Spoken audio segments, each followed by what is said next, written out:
Hello friends, welcome to my channel learn law with miss Farooqui. आज का हमारा topic है सॉलिटरी कन्फाइनमेंट।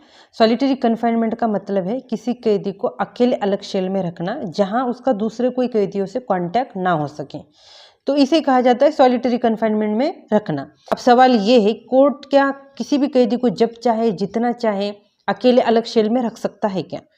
तो उसका जवाब है नहीं रख सकता, क्योंकि सॉलिटरी कन्फाइनमेंट जो है एक लॉ कंट्रोल पनिशमेंट है और कोर्ट को पावर है सॉलिटरी कन्फाइनमेंट देने का, लेकिन इसके साथ कोर्ट को कुछ लिमिटेशन भी दे दिए गए हैं। उस लिमिटेशन के अंदर ही कोर्ट सॉलिटरी कन्फाइनमेंट दे सकता है।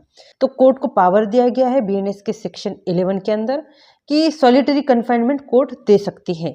सेक्शन 11 में ये बताया गया है कि किसी ऑफेंडर को अगर रिगोरियस इम्प्रिजमेंट, कठोर कारावास जैसी सजा दी जा रही है, तो कोर्ट क्या कर सकता है कि उसी जजमेंट के अंदर एक ऑर्डर दे सकता है कि इस कैदी को कुछ पीरियड के लिए सॉलिटरी कन्फाइनमेंट में रखा जाए।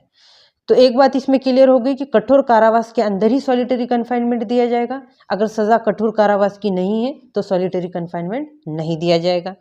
और दूसरी बात यह है कि सॉलिटरी कन्फाइनमेंट का जो मैक्सिमम पीरियड होगा वो 3 मंथ का ही होगा। 3 महीने से ज्यादा की सॉलिटरी कन्फाइनमेंट दी नहीं जा सकती। अब इसके अंदर देखो, कठोर कारावास जो है 6 महीने से कम का है, तो सॉलिटरी कन्फाइनमेंट जो है 1 महीने से ज्यादा की नहीं दी जा सकती।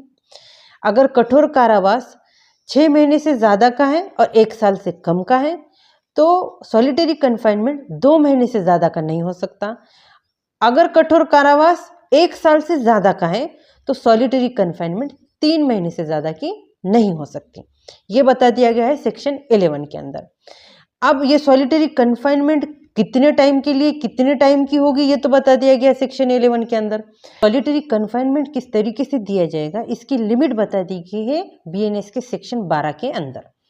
अब सेक्शन 12 में क्या कहा गया है कि जब सॉलिटरी कन्फाइनमेंट दिया जाएगा ना, तो एक साथ नहीं दिया जाएगा पूरा, उसको हिस्सों में दिया जाएगा। कि समझो किसी कैदी को सॉलिटरी कन्फाइनमेंट दिया गया है 1 महीने का, तो 1 महीना पूरी तरीके से उसको सेल में नहीं रखा जाएगा। उसका जो 1 महीने के है ना, पार्टीशन कर दिए जाएंगे, उस हिसाब से उसको सेल में रखा जाएगा सॉलिटरी कन्फाइनमेंट के।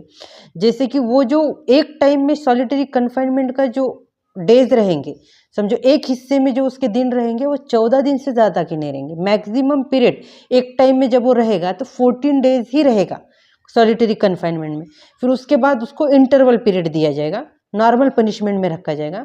और जो इंटरवल पीरियड होगा वो उतने ही दिन का कम से कम होगा जितने दिन वो सॉलिटरी कन्फाइनमेंट में रहा है।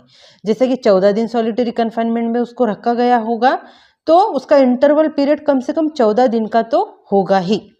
अब समझो कि किसकी रिगोरियस इम्प्रिजमेंट जो है, ओरिजिनल जो पनिशमेंट है कठोर कारावास जो है 3 मंथ से ज़्यादा का है, और ऐसे कैदी को अगर सॉलिटरी कन्फाइनमेंट दिया जा रहा है तो उसको 1 महीने में सिर्फ 7 दिन ही सॉलिटरी कन्फाइनमेंट में रखा जाएगा। मतलब 7 डेज से ज़्यादा हर महीने में उसको सॉलिटरी कन्फाइनमेंट में नहीं रखा जाएगा। 1 महीने में सिर्फ 7 दिन ही सॉलिटरी कन्फाइनमेंट होगा।